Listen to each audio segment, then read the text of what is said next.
তোরসা নদী। তোমরা তিস্তা নদী তো দেখেছো শিলিগুড়ি দার্জিলিং ভাই যেতে গেলে পরে, আর এই হচ্ছে তোরসা নদী। তিস্তা তোরসা দুই বোন, হচ্ছে আসাম বর্ডার। আমার পক্ষে আজকে ব্রেকফাস্ট করাবো, 1000 টাকা ব্রেকফাস্ট করিয়ে দিই আপাতত। নলবাড়ি থেকে 60 কিলোমিটার দূরত্বে আছি। তো আমরা এখন নলবাড়ি যাব, তারপর ওখান থেকে উদয়গিরির উদ্দেশ্যে যাব।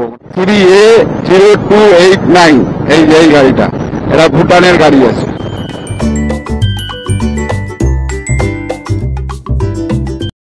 গুড মর্নিং বন্ধুরা। So good morning from Jalpaiguri. বন্ধুরা, তোমরা আগের ব্লগে দেখেছিলে যে আমরা কলকাতা থেকে বেরিয়ে জলপাইগুড়িতে এসে স্টে নিয়েছিলাম।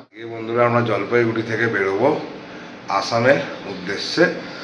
তো আমরা এই জাস্ট ঘুম থেকে উঠলাম, এবার আমরা রেডি ফেডি হচ্ছি, তারপরে আমরা বেরোবো, এখান থেকে স্টার্ট দেবো। পক্ষীর আজকে কোল স্টার্ট দেওয়া হয়ে গেছে, আর আমরা যেতে যেতে অন দ্য ওয়ে কোথাও ব্রেকফাস্টটা সেরে নেবো। আর এখন বাজে হচ্ছে নিয়ার অ্যাবাউট ভোর ওই 6টা। তো দেখি কত তাড়াতাড়ি আমরা এখান থেকে বেরোতে পারি। বন্ধুরা, এখন আমরা সকালবেলা ঘুম থেকে উঠে চা বিস্কুট খাচ্ছি, তারপর আমরা রেডি হয়ে বেরোবো। তো এই যে এখানে সবাই এখন চা খাচ্ছে। গুড মর্নিং সবাই। Good morning from Jalpaiguri. এই সবে আমরা এখান থেকে আর কি স্টার্ট দিলাম হোটেল থেকে। এই ছিল হোটেল, এখানে একটা গ্যারেজ ছিল, এই গ্যারেজে রাখা হয়েছিল, এই গ্যারেজে রাখা হয়েছিল। আর আমরা এবার বেরোবো। চলো চলুন দাদা, আসছি। তো এখন আমরা টাউন থেকে বেরিয়ে হাইওয়েতে উঠবো, তারপর এগোবো আলিপুরদুয়ারের উদ্দেশ্যে। আমাদের টার্গেট হচ্ছে উদালগুড়ি। তা আমরা এখন এখান থেকে যাব টুয়ার্ড আলিপুরদুয়ার, দিয়ে ওখান থেকে আমরা যাব টুয়ার্ড বঙ্গাইগাঁও, তারপরে আমরা ঢুকবো উদালগুড়ি। তো দেখা যাক যে কতক্ষণে পৌঁছাতে পারি। অলরেডি গুগল ম্যাপ বলছে 12 ঘন্টা জার্নি আছে। তো দেখা যাক। আর কিলোমিটার হচ্ছে এখান থেকে প্রায় 450 কিলোমিটার আজকে কভার করতে হবে। তো চলো বন্ধুরা, যাওয়া যাক। বন্ধুরা, এই যে আমরা এবার হাইওয়েতে উঠবো, জলপাইগুড়ি টাউন থেকে আমরা বেরিয়ে এসেছি। ডান দিক। এই যে বন্ধুরা, এবার আমরা হাইওয়েতে উঠবো। এই যে আমরা রাইট মারলাম, এই হাইওয়ে উঠে পড়লাম। তো এখান থেকে ধূপগুড়ি দেখাচ্ছে 35 কিলোমিটার, আর আলিপুরদুয়ার 95 কিলোমিটার। এই হচ্ছে আজকের দিনের আমাদের ফার্স্ট টোল গেট।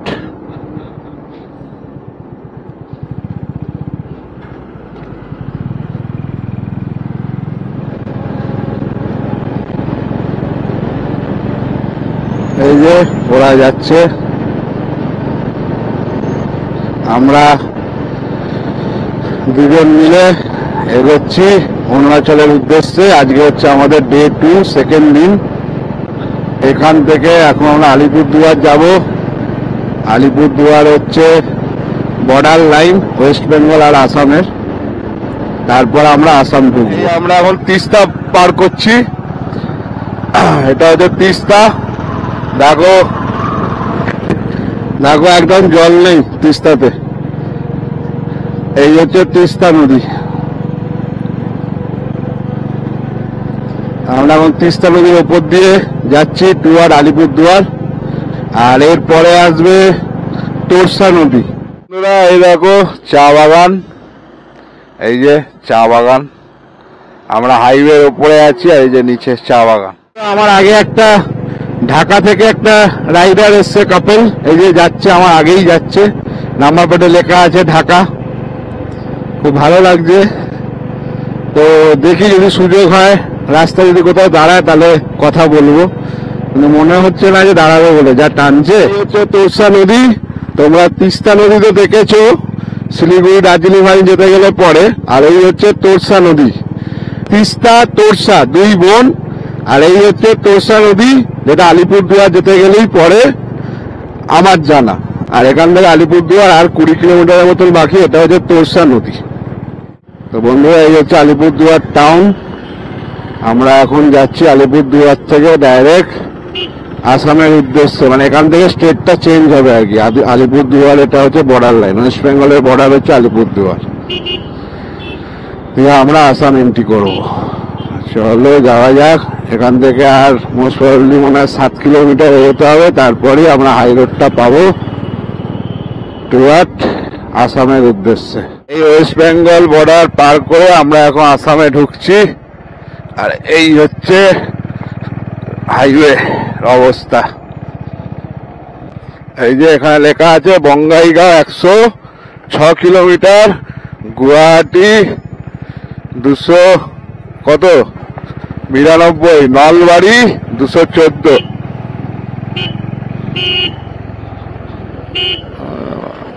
এই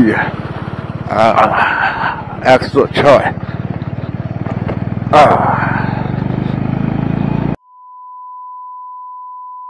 বন্ধুরা এই যে অর্ধাঙ্গিনী আমার হেঁটে হেঁটে আসছে হাইওয়ে দিয়ে, ওখানে নেমে গেছে, আর আমরা এখন একটা ধাবা পেয়েছি।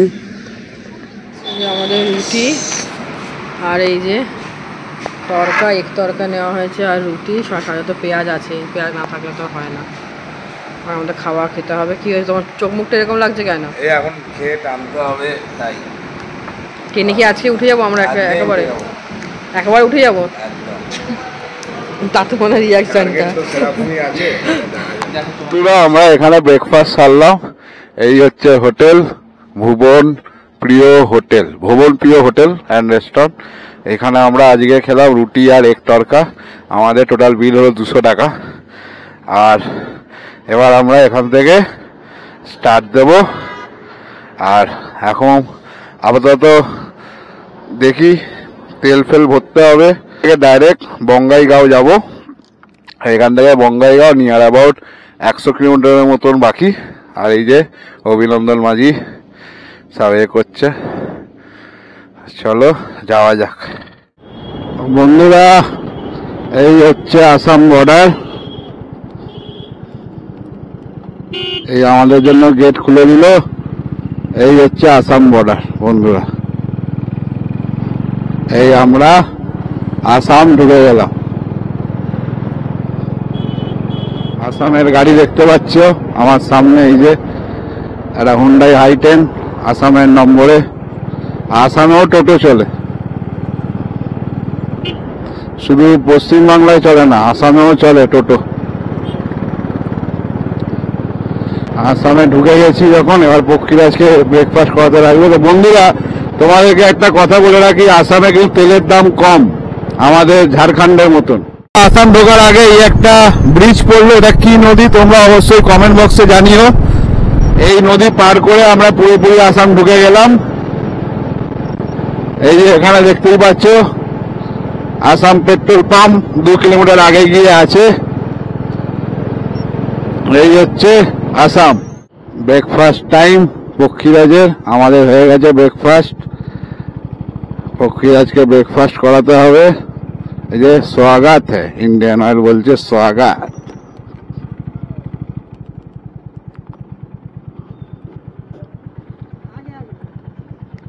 इस तरफ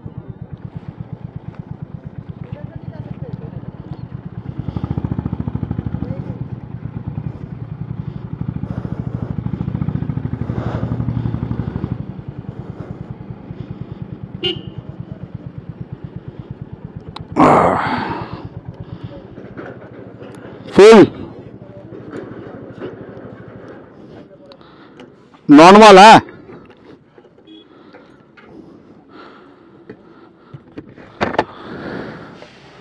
কত করে? 98। তো বন্ধুরা এখানে হচ্ছে 98 করে পেট্রোল। আজকের দিনের আমাদের সেকেন্ড টোল প্লাজা। এই হচ্ছে আমাদের সেকেন্ড টোল আজকের দিনের।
দেখো একটা ভুটানের ওয়াগানার যাচ্ছে, ভুটান নাম্বার প্লেটে। এই দেখো বিটি লেখা আছে, বিটি। এই যে আমার সামনে যে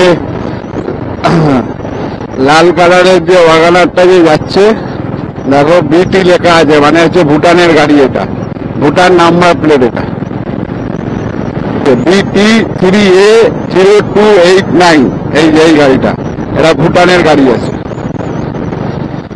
আমরা এখন উদালগুড়ি থেকে 180 কিলোমিটার দূরত্বে আছি। আর এই 180 কিলোমিটার আমাদেরকে অতিক্রম করতে গুগল বাবা জীবন দেখাচ্ছে 5 ঘন্টার মতন লাগবে। তো দেখা যাক আগে কত দূর কি যেতে পারি। এখন বাজে বেলা 2:30, এখনো 2:30 বাজিনি, নিয়ার অ্যাবাউট ওই 2:20 বাজে, আমি 2:30 বলছি। তো দেখা যাক কত দূর দিয়ে এগোতে পারি। টার্গেট তো আছে উদালগুড়ি, দেখা যাক কি হয়। এখনো পর্যন্ত ঝাঁ চকচকে রাস্তা, চালাতে কোনো অসুবিধা হচ্ছে না। আর একটু আগে আমি বঙ্গাইগাঁও ফেলে এলাম। বঙ্গাইগাঁওতে একটা পেলাম, ইন্ডিয়ান অয়েলের নিজস্ব একটা রিফাইনারি ফ্যাক্টরি আছে, যেখানে আগে ক্রুড অয়েল নিয়ে এসে রিফাইন করা হয়, পেট্রোল, ডিজেল, কেরোসিন, আরো যাবতীয় যা আছে, গ্রিস, মবিল, সবেদারি ভাগ করা হয়। এখানে আসামে বঙ্গাইগাঁও স্টেটে, আসামের বঙ্গাইগাঁও টাউনে দেখলাম ওদের আছে, ওদের ফ্যাক্টরি আছে। তো এখন আমরা এগোচ্ছি টুয়ার্ড উদালগুড়ির উদ্দেশ্যে। তো চলো বন্ধুরা, যাওয়া যাক। আর আরেকটা ছোট্ট করে ইনফরমেশন তোমাদের দিয়ে দিই, আসামে হাইওয়ে কিছু কাজ চলছে। তো এই জন্য আমাদের এই যে আমার রাইট হ্যান্ড সাইডে দেখতে পাচ্ছ ফ্লাইওভারটা বন্ধ আছে। আর নিচের যে সার্ভিস দিয়ে আমরা যাচ্ছি একটু আধটু সামান্য খারাপ আছে, এছাড়া সেরকম কিছু অসুবিধা হচ্ছে না। আর কদিন পর এই হাইওয়ে, এই ফ্লাইওভার গুলো খুলে দিলে হাইওয়ে দিয়ে যাওয়া যাবে, অনেকটা ইজিও হয়ে যাবে। তো চলো বন্ধুরা, যাওয়া যাক। বন্ধুরা, আমরা যেতে যেতে এখন একটা জায়গায় দাঁড়ালাম, হাইওয়ের ওপরেই আছি। এই যে আমরা টনি দাঁড়িয়ে একটুখানি রেস্ট নিচ্ছি। এই যে আমার পক্ষীরাজ, এই হচ্ছে অভিনন্দনের বাইক। তো আমরা এখান থেকে আবার এগোবো আমাদের গন্তব্যর দিকে। আর আজকে দেখি কতটা কি যেতে পারি, যেরকম হবে সেরকমভাবেই আর কি যাবো, দেখা যাক কী হয়। আর একটু আগে যে হাইওয়েতে একটা জঙ্গল পার করলাম, ওটা ছিল হাতি জোন। আর যাই হোক, এখনও পর্যন্ত আমরা ঠিকঠাকই আছি, কোনো অসুবিধা কিছু হয়নি। আর দেখি কত দূর আগে যেতে পারি। চলো বন্ধুরা, তোমরা আমাদের সঙ্গে থাকো, দেখতে থাকো মেঘাহাম রাইড। দুজনে কেমন লাগছে আজকের রাইড? ভালো লাগছে, ভাবছি এটা করেই চলে যায় বাকি পথটা। টোটো নিয়ে যাবে? আরামসে বসে শুয়ে গাছ গাইতে গাইতে আমরা পাবো। বেশি হাওয়া দেবে আমার, বেশি হাওয়া পাবে। এটা শুতে পারবো, আমরা শুতে পারবো, গল্প করতে পারবো। অভিনন্দন, এখানে পেরে খেতে পারবো। বাহ, খুব ভালো, খুব ভালো। অভিনন্দন, বলো এখন তো রাইড যা হলো, কি অবস্থা? ঠিকঠাকই চলছি, টাইম অনুযায়ী ঠিকঠাক চলছি, কোনো সমস্যা নেই। আমরা ঠিক টাইমের আগেই আশা করি আজকে পৌঁছে যাবো, হয় উদালগুড়ি নাহলে ভৈরবপুর, যেখানে ইচ্ছা। যাই হোক, দেখা যাক যতদূর আগে আমরা, হ্যাঁ ততদূর যাবো। ব্যাস, যতক্ষণ না অন্ধকার নামছে ততক্ষণ আমরা রাস্তাতে আছি। ব্যাস, নো চাপ, মজার বাপ।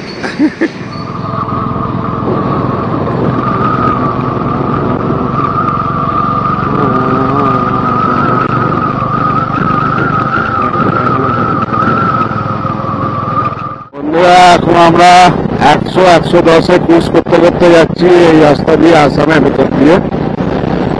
আর মোটামুটি রাস্তা স্টিল না ঠিকঠাকই আছে, মোটামুটি অসুবিধা কিছু হচ্ছে না। আর নলবাড়ি আসতে আর খুব জোর হলে এখনো 50 কিলোমিটার বাকি আছে। চলো বন্ধুরা, এগোনো যাক। আর এখানে যে আমরা যে তেল ভরিয়েছিলাম, দুজনে মিলে ফুল ট্যাঙ্ক করেছিলাম, এখানে হচ্ছে 98 টাকা করে লিটার। আমাদের পশ্চিমবঙ্গ থেকে একটুখানি কম। তো বন্ধুরা, যেহেতু অন্ধকার নেমে গেছে, আমরা প্ল্যান করছি এখন নলবাড়িরই হাইওয়ের ওপর কোনো হোটেলে থেকে যেতে। আমরা অলরেডি নলবাড়ি ক্রস করে গেছি টাউনটা, আমরা তো হাইওয়ের ওপরে আছি, তাই জন্য আমরা টাউনে আর ঢুকবো না। ভাবছি এই হাইওয়ের ওপরে যদি কোনো হোটেল বা লজ কিছু যদি পাই, তাহলে হাইওয়ের ওপরেই স্টে করে যাব। আজকে আর মঙ্গল দই অব্দি আর যাওয়া গেল না। আর অলরেডি অন্ধকার নেমে গেছে, এখন বিকেল 5টা বাজে। 5টাতেই দেখো কিরকম অন্ধকার নেমে গেছে আসামে। তো এই দেখো আমার ওডোমিটারে দেখতে পাচ্ছ না জানি না, দেখো। তো সেই কারণে কোনো রকম রিস্ক নিতে চাইছি না আমরা, যেহেতু আমরা দুজনেই কাপেল আছি। আমরা চাইছি এখানে আশেপাশে হাইওয়ের ওপরেই কোনো হোটেল দেখে স্টে করে যাওয়া। তো আগে একজনকে জিজ্ঞেস করলাম, বললো আগে 2-3 কিলো এগিয়ে যান, হোটেল পেয়ে যাবেন হাইওয়ের ওপরে। তো দেখা যাক কি হয়। তো চলো বন্ধুরা যাওয়া যাক, আর যা হবে তোমার সাথে অবশ্যই শেয়ার করব। তো বন্ধুরা এই হচ্ছে আজকে রাতের মেনু। এই যে ভাত, চিকেন কারি, আলু ভাজা আর ডাল, তার সাথে একটা ওদের চাটনি আর অনিয়ন, পেঁয়াজ, কাঁচা লঙ্কা। এই হচ্ছে মেনু। এখন অভিনন্দন অলরেডি শুরু করে দিয়েছে, বাকি দুজন আসছে রুম থেকে। আর আমিও শুরু করে দিই, হেভি খিদে পেয়ে গেছে। আজকে সকাল থেকে লাঞ্চ হয়নি, ওই যা ব্রেকফাস্ট করেছিলাম তারপরেই খাবো। রাঙ্গিয়া স্টেশন, আর আমরা এর উল্টো দিকেই আছি হোটেলে। এই যে ট্রেন যাচ্ছে দেখো, দেখে তো মনে হচ্ছে সরাইঘাট এক্সপ্রেসই যাচ্ছে, নট শিওর, মনে হচ্ছে এটা সরাইঘাটই হবে। ব্লগটা আমি এখানেই শেষ করি। যদি তোমাদের ভালো লাগে অবশ্যই লাইক কমেন্ট শেয়ার করতে ভুলো না, কিন্তু যদি খুব ভালো লাগে অবশ্যই সাবস্ক্রাইব করতে ভুলো না কিন্তু।